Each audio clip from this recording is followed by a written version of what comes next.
everybody, welcome to my channel.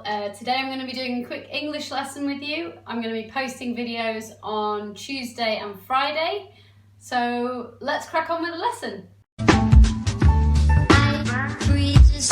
Good morning.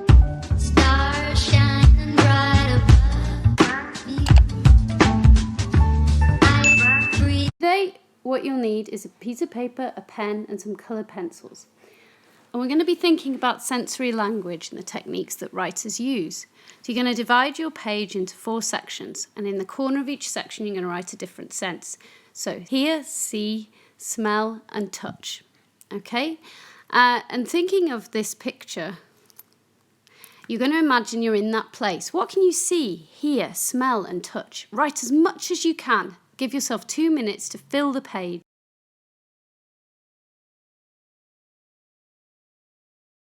Now we're going to be thinking about the descriptive techniques Rudyard Kipling uses in the Jungle Book, and I'm going to read you a section from that. They had brought the boy to the lost city and were very pleased with themselves for the time. Mowgli had never seen an Indian city before, and though this was almost a heap of ruins, it seemed very wonderful and splendid. Some king had built it long ago on a little hill. You could still trace the stone causeways that led up to the ruined gates, where the last splinters of wood hung to the worn, rusted hinges. Trees had grown into and out of the walls. The battlements were tumbled down and decayed, and wild creepers hung out of the windows of the towers on the walls in bushy, hanging clumps. A great roofless palace crowned the hill, and the marble of the courtyards and the fountains was split and stained with red and green, and the very cobblestones in the courtyard where the king's elephants used to live had been thrust up and apart by grasses and young trees.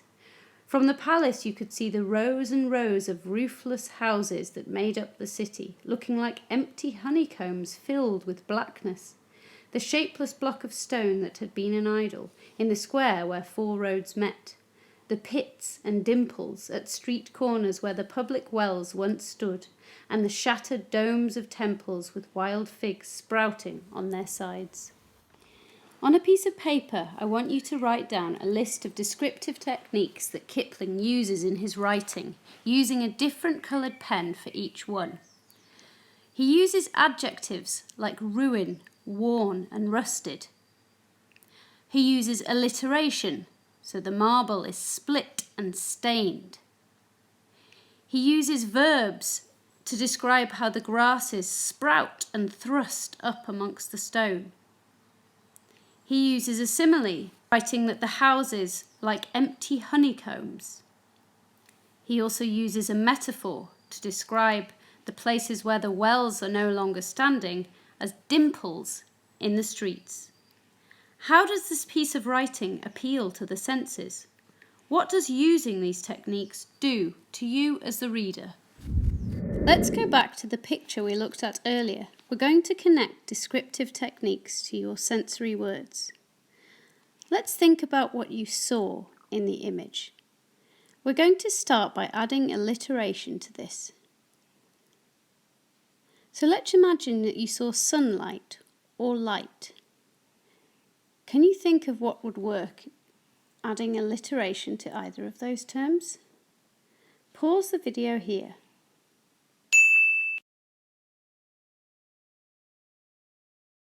Here are some suggestions. Lingering light, solitary sunlight, streaking sunlight.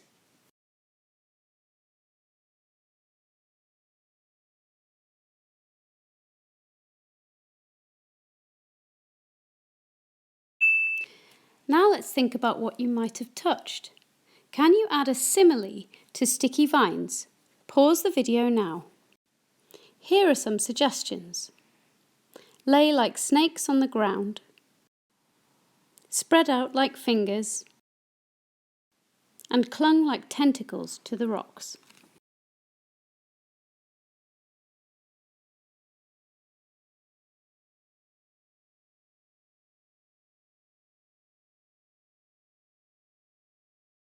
How about what you might have heard in that lost city? Let's imagine you heard whispers. Could you add an adjective here? Pause the video now. Here are some possibilities: eerie whispers, quiet whispers, and finally, ancient whispers. Now let's think about the smells in the lost city. Can you add verbs to damp moss to bring the description to life? Pause the video now. Here are some I thought of. Damp moss clung to the rock. Damp moss carpeted the stone. Damp moss covered the walls.